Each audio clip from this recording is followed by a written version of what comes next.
സ്നേഹപൂർവ്വം ഷമ സീരിയലിൻ്റെ ലേറ്റസ്റ്റ് എപ്പിസോഡിൻ്റെ റിവ്യൂയിലേക്ക് എല്ലാവർക്കും സ്വാഗതം. അങ്ങനെ വരുൺ ഒരു ഓഫനേജിലേക്ക് എത്തുവാണ് കേട്ടോ. അവിടുത്തെ കുട്ടികൾക്കുള്ള ഡ്രസ്സും സ്വീറ്റ്സും ഒക്കെ ആയിട്ടാണ് വരുൺ എത്തുന്നത്.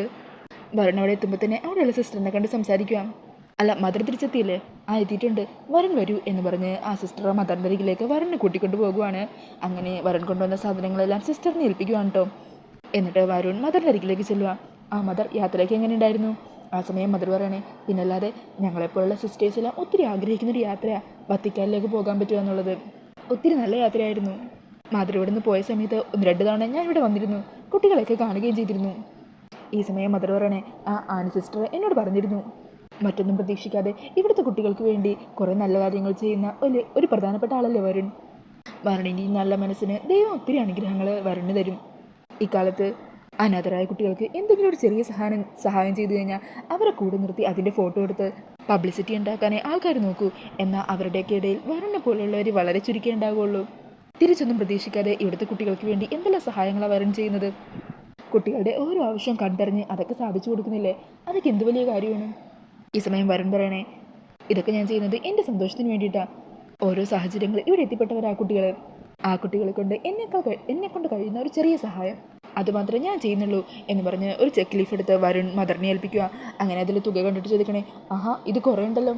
ഈ സമയം വരുൺ പറയണേ, മദർ, എൻ്റെ ജീവിതത്തിൽ ഏറ്റവും വലിയൊരു ഇഷ്ടമുണ്ട്. ഞാൻ ഒത്തിരി ആഗ്രഹിക്കുന്ന ഒരാൾ, അയാളുടെ കൂടെയുള്ള ഒരു ജീവിതത്തിന് വേണ്ടിയിട്ടാണ് ഞാൻ കാത്തിരിക്കുന്നത്.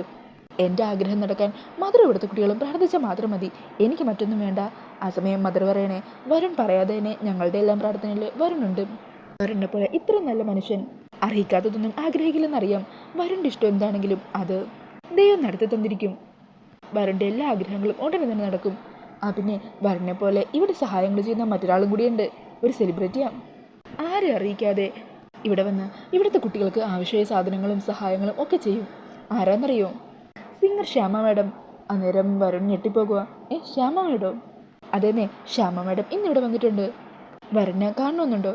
പിന്നില്ലാതെ, ശ്യാമ മാഡത്തെ പോലെ ഇത്രയും വലിയൊരു ഗായികയെ കാണണമെന്നും പരിചയപ്പെടണമെന്നൊക്കെ ആർക്കും ആഗ്രഹമില്ലാത്തത് സിസ്റ്റർ. അങ്ങനെയാണെങ്കിൽ ഇന്ന് ശ്യാമ മാഡം പോകുന്നതിന് മുമ്പ് വരുണിനെ ഞാൻ ശ്യാമ മാഡത്തിന് പരിചയപ്പെടുത്തി തരാം. ഇപ്പം എനിക്ക് അത്യാവശ്യമായിട്ട് ഈ ഫയൽസൊക്കെ ഒന്ന് കൊടുക്കാനുണ്ട്, ഞാൻ ഇത് കൊടുത്തിട്ട് വേഗം വരാം വരുൺ. അങ്ങനെ പറഞ്ഞ് മദർ അവിടെ നിന്നും പോകുവാണ്. ഇതേ സമയം ശ്യാമ കുട്ടികളുടെ ഒപ്പം കളിച്ചുകൊണ്ട് ചിരിച്ചുകൊണ്ടൊക്കെ ഇരിക്കുമായിരിക്കോട്ടോ. കുട്ടികൾക്കൊക്കെ സ്വീറ്റ്സ് എടുത്ത് കൊടുക്കുമായിരിക്കും. അതിലൊരു ചെറിയൊരു പെൺകുട്ടിയുണ്ട്. ആ പെൺകുട്ടിയെ ഇങ്ങനെ കയ്യിലെടുത്ത് പിടിച്ച്, ശ്യാമ, താൻ പ്രസവിച്ച കുട്ടിയെക്കുറിച്ചും ആ കുട്ടിയെ നഷ്ടപ്പെടുത്തുക ആ ഒരു സംഭവങ്ങളൊക്കെ ഉണ്ടല്ലോ, അതിനെയൊക്കെ കുറിച്ച് ഇങ്ങനെ ആലോചിച്ച് സങ്കടപ്പെട്ടുകൊണ്ടിരിക്കുമായിരിക്കും കേട്ടോ. ഈ സമയം ഒരു പയ്യൻ അങ്ങോട്ടേക്ക് വരുക. ശ്യാമ മാഡം, ഇനി അടുത്ത തവണ വരുമ്പോൾ എനിക്കൊരു കീബോർഡ് വാങ്ങിച്ചു തരുമോ? അന്നേരം സിസ്റ്റർ പറയണേ, ഇതൊക്കെയാണോ ശ്യാമ മാഡത്തിനോട് പറയുന്നത്? ആ സമയം ശ്യാമ പറയണേ, അതൊന്നും സാരമില്ല, അടുത്ത തവണ വരുമ്പോൾ എന്താണെങ്കിലും കൊണ്ടുവരാം. ഈ സമയം മാലിന്യ പറയുക, ശ്യാമ മാഡം, നമുക്ക് പോകാനുള്ള സമയമായി. എന്നാൽ ശരി സിസ്റ്റർ, ഞങ്ങൾ ഇറങ്ങുവാണേ എന്ന് പറഞ്ഞ് ശ്യാമ അവിടെ നിന്ന് പോകാൻ തുടങ്ങുമായിരിക്കും. ഈ സമയത്ത് മദർ വരുണിനെയും കൂട്ടി ശ്യാമയെ കാണിക്കാനായിട്ട് പുറത്തേക്ക് വന്നുകൊണ്ടിരിക്കുമായിരിക്കും കേട്ടോ. പെട്ടെന്ന് ഒരു സിസ്റ്റർ മദറിനോട് വന്ന് സംസാരിക്കുവാണ്. ഈ സമയം വരുൺ മുമ്പോട്ട് നടക്കുമായിരിക്കും. അപ്പോഴായിരിക്കും പോകാനൊരുങ്ങുന്ന ശ്യാമയെ കാണുന്നത് വരുൺ അങ്ങ് ഞെട്ടി നിൽക്കുക. പെട്ടെന്ന് തന്നെ വരുണിൻ്റെ മനസ്സിലേക്ക് രാധികയുടെ മുഖം കൊണ്ടോ വരുന്നത്. അങ്ങനെ ശ്യാമ കാറിൽ കയറി പോകുന്നത് വരുൺ അവിടെ നിന്ന് കാണുവാണ്. ഈ സമയം മദർ അങ്ങോട്ടേക്ക് വരുന്നുണ്ട്. അന്നേരം വരുൺ ചോദിക്കണേ, മദർ, ഇപ്പോൾ കാറിൽ കയറി പോയതാണോ സിംഗർ ശ്യാമ മാഡം? ഈ സമയം അകത്തേക്ക് വരുന്ന സിസ്റ്ററിനോട് മദർ ചോദിക്കണേ, അല്ല, ശ്യാമ മാഡം പോയോ സിസ്റ്റർ? പോയി, ഇപ്പോൾ പോയതേ ഉള്ളൂ. ഈ സമയം മദർ പറയണേ, അയ്യോ സോറി വരുൺ, ശ്യാമ മാഡം സാധാരണ ഇത്ര പെട്ടെന്ന് അങ്ങനെ പോകാറില്ല. അന്നേരം വരുൺ പറയണേ, അതൊന്നും സാരമില്ല, എന്നാൽ സിസ്റ്റർ ഞാനും ഇറങ്ങുക. അല്ല വരുൺ, മദർ, ഒരു അത്യാവശ്യ കാര്യമുണ്ട്, അതൊക്കെ പിന്നീട് വന്നിട്ട് പറയാം. അങ്ങനെ പറഞ്ഞ് വരുൺ ആ വണ്ടിയുടെ പിന്നാലെ തന്നെ വെച്ച് പിടിക്കുവാണ് കേട്ടോ. ഈ സമയം മദർ ആലോചിക്കുക, അല്ല വരുൺ ഇതെന്താ പറ്റിയത് പെട്ടെന്ന്? പിന്നീട് കാണിക്കുന്നത് വീട്ടിൽ തിരിച്ചെത്തുന്ന ശ്യാമേനെയും മാലിന്യമാണ്. അങ്ങനെ അവർ അകത്തേക്ക് കയറിയിട്ട് വാതിലടക്കുവാണ് കേട്ടോ. അവരുടെ തൊട്ട് പിന്നാലെ തന്നെ വരുൺ അവിടെ എത്തുവാണ്. അങ്ങനെ ശ്യാമയുടെ വണ്ടി അവിടെ കിടക്കുന്നത് കാണുമ്പോൾ വരുണിന് സന്തോഷമാകുക. വരുൺ അങ്ങനെ അകത്തേക്ക് ചെന്ന് കോളിംഗ് ബെൽ അടിക്കുവാണ്. ഈ സമയം ഒച്ച കേട്ടിട്ട് ഐശ്വര്യ ആയിരിക്കും വന്ന് വാതിൽ തുറക്കുന്നത്. അന്നേരം ഐശ്വര്യ ആരാണെന്നൊക്കെ അന്വേഷിക്കുക. ആ സമയം വരുൺ പറയണേ, എൻ്റെ പേര് വരുൺ എന്നാണ്, ഞാൻ ശ്യാമ മാഡത്തെ കണ്ട് ഒരു അത്യാവശ്യ കാര്യം പറയാനാണ് വന്നത്, മാഡത്തിനൊന്ന് വിളിക്കാമോ? ശ്യാമയെ എങ്ങനെ അപ്പോയിൻമെൻ്റ് ഒന്നും ഇല്ലാതെ കാണാൻ പറ്റില്ല. ഒന്നാമത് നിങ്ങളാണെങ്കിൽ ഒരു അപരിചിതനും കൂടിയല്ലേ, പിന്നെ എങ്ങനെ ശ്യാമയെ വിളിക്കാം? മാഡം, ഞാൻ കളിമംഗലം തറവാട്ടില്ല, ശ്യാമ മാഡത്തെ കൊണ്ട് ഒരു പ്രധാനപ്പെട്ട കാര്യം പറയാനാണ് ഞാൻ വന്നത്. അന്നേരം ഐശ്വര്യ പറയണേ, മിസ്റ്റർ വരുൺ, നിങ്ങൾ ആരാണെങ്കിലും ശ്യാമയെപ്പോലെ ഒരു സെലിബ്രിറ്റിയെ അങ്ങനെ പെട്ടെന്നൊന്നും വന്ന് കാണാൻ പറ്റില്ല. ശ്യാമയുടെ എല്ലാ കാര്യങ്ങളും നോക്കുന്നത് ഞാനാ. നിങ്ങൾക്ക് ശ്യാമയോട് പറയാനുള്ള കാര്യം എന്താണെന്ന് വെച്ചാൽ എന്നോട് പറഞ്ഞോളൂ. അത് പ്രധാനപ്പെട്ട കാര്യമാണോ എന്ന് ഞാൻ മനസ്സിലാക്കിയിട്ട് ശ്യാമയെ വിളിക്കാം. എന്താ? ശരി മാഡം. ഞങ്ങളുടെ നാട്ടിൽ എനിക്ക് പരിചയമുള്ളൊരു പെൺകുട്ടിയുണ്ട്, രാധിക. ആ കുട്ടി അനാഥയാ. കണ്ട ഇവിടുത്തെ ശ്യാമ മാഡത്തെ പോലെ തന്നെയായിരിക്കുക. അത് കേൾക്കുമ്പോൾ ഐശ്വര്യം ഞെട്ടിപ്പോകുക. അല്ല, എന്താ ആ കുട്ടിയുടെ പേരെന്നാ പറഞ്ഞത്? രാധിക. എന്നിട്ട് വരുൺ പറയണേ, എനിക്ക് ആ കുട്ടിയെ കണ്ടപ്പോൾ തൊട്ടൊരു സംശയം, രാധിക ശ്യാമ മാഡത്തിൻ്റെ മകളാണോ എന്ന്. അത്രയ്ക്കും സാമ്യമുണ്ട് അവർ തമ്മിൽ. അത് കേൾക്കുമ്പോൾ ഐശ്വര്യ ഒന്ന് ഭയന്നു പോകുക. എന്നിട്ട് ഐശ്വര്യ പറയണേ, സി മിസ്റ്റർ വരുൺ, നിങ്ങൾ പറയുന്നതൊക്കെ മനസ്സിലാവുന്നുണ്ട്, പക്ഷേ ശ്യാമയെക്കുറിച്ച് നിങ്ങൾ തെറ്റിദ്ധരിച്ചിരിക്കുക. ശ്യാമക്ക് അങ്ങനെ ഒരു മകളൊന്നുമില്ല.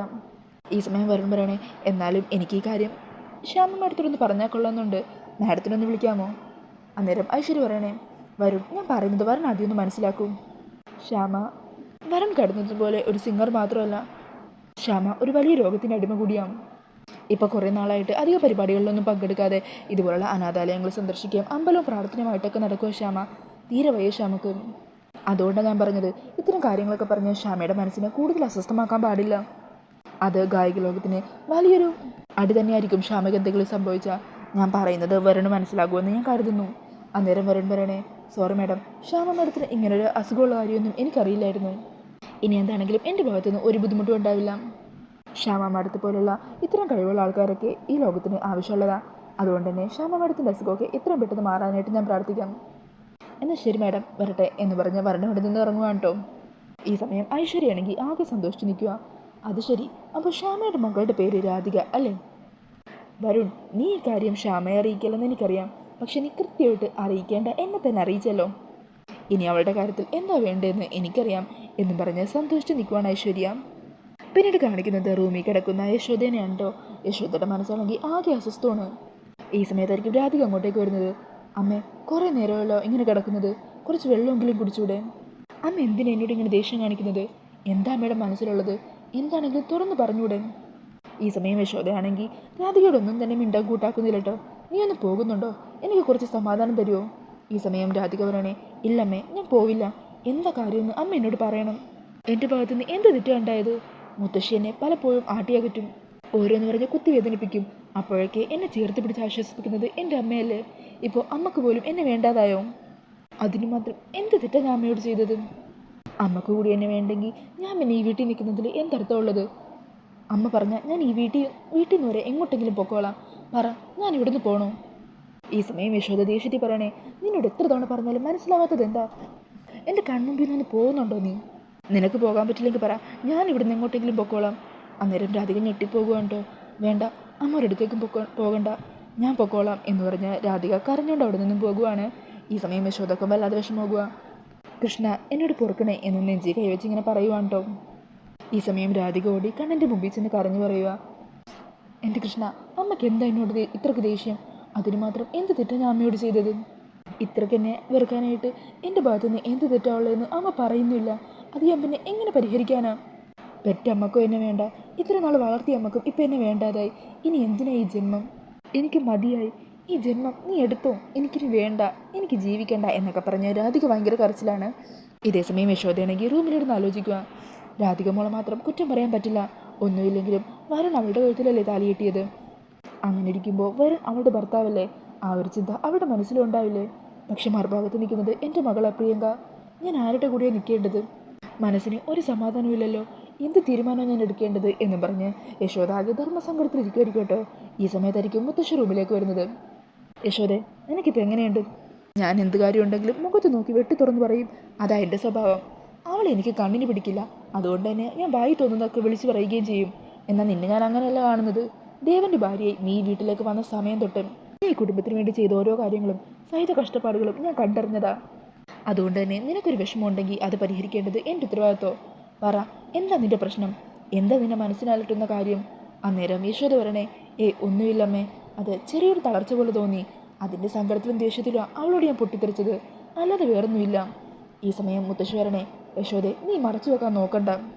അവളോട് നീ അങ്ങനെയൊക്കെ പെരുമാറിയിട്ടുണ്ടെങ്കിൽ നിൻ്റെ മനസ്സിനെ അത്രത്തോളം വേദനിപ്പിക്കുന്ന എന്തോ ഒരു ചതി അവൾ നിന്നോട് ചെയ്തിട്ടുണ്ട്.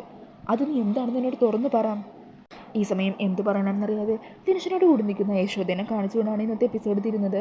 അപ്പോൾ ഈ ഒരു റിവ്യൂ ഇഷ്ടമായിട്ടുണ്ടെങ്കിൽ മറക്കാതെ വീഡിയോ ഒന്ന് ലൈക്ക് ചെയ്യണേ. ഇതുപോലുള്ള കൂടുതൽ റിവ്യൂസിനായിട്ട് ഈ ചാനലൊന്ന് സബ്സ്ക്രൈബ് ചെയ്തും കൂടി സപ്പോർട്ട് ചെയ്യണേ. Thank you.